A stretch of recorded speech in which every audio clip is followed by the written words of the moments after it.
आप देख रहे हैं जय भारत टीवी। पहले चरण के तहत देश की 102 सीटों पर हुए मतदान का जो आंकड़ा है, क्या यही ट्रेंड आगे भी बरकरार रहेगा?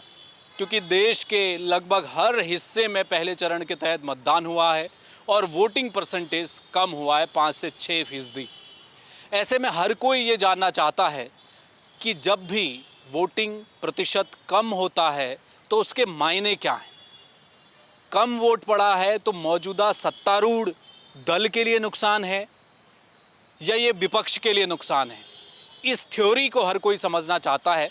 आज इस रिपोर्ट में देखिए कि कम मतदान जब भी पिछले चुनावों में हुआ है तब क्या हुआ है और जब मतदान प्रतिशत बढ़ा है तब क्या हुआ है। देखिए इस रिपोर्ट में।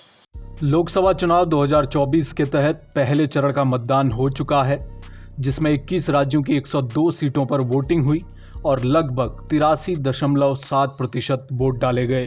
अब अगर ये देखें कि वोटिंग प्रतिशत घटने या बढ़ने पर पिछले 12 लोकसभा चुनाव में क्या हुआ, तो मामला बेहद दिलचस्प हो जाता है। पिछले 47 सालों में हुए 12 लोकसभा चुनाव बताते हैं कि 12 में से 7 चुनाव में मतदान प्रतिशत में बढ़ोतरी देखने को मिली। मतदान प्रतिशत बढ़ा तो इन चुनावों के परिणाम में 7 में से 4 बार सरकार बदल गई।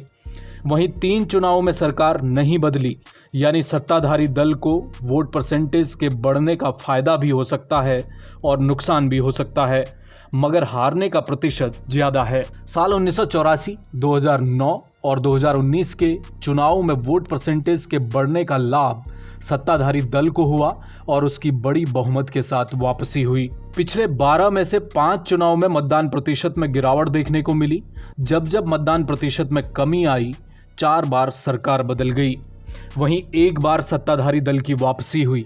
1980 के चुनाव में मतदान प्रतिशत में गिरावट हुई तो जनता पार्टी की सरकार सत्ता से हट गई। जनता पार्टी की जगह कांग्रेस की सरकार बन गई। वहीं 1989 में एक बार फिर मत प्रतिशत में गिरावट दर्ज की गई और कांग्रेस की सरकार चली गई। 1991 में एक बार फिर मतदान में गिरावट हुई और केंद्र में कांग्रेस की वापसी हो गई। 1999 मतदान में गिरावट हुई लेकिन सत्ता में परिवर्तन नहीं हुआ। वहीं 2004 में एक बार फिर मतदान में गिरावट का फायदा विपक्षी दलों को मिला। यानी मामला कुछ ऐसा है कि पिछले कुछ चुनाव में वोटिंग प्रतिशत के घटने के चलते सरकारें चली गईं तो कभी बरकरार भी रही हैं।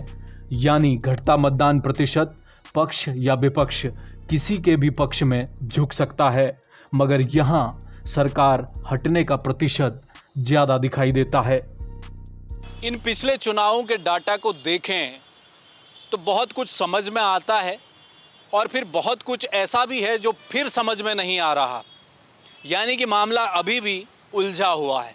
इसलिए सबको इंतज़ार 4 जून का है, जब मतपेटियां खुलेंगी, यानी कि ईवीएम मशीन की जब गिनती शुरू होगी तो पता चलेगा कि जो ट्रेंड लगातार पिछले कुछ चुनावों में देखा गया है वो उसी तरह से रहता है या फिर उसमें कोई बदलाव आता है। कैमरामैन मयूर उपाध्याय के साथ हेमभट्ट, जय भारत टीवी।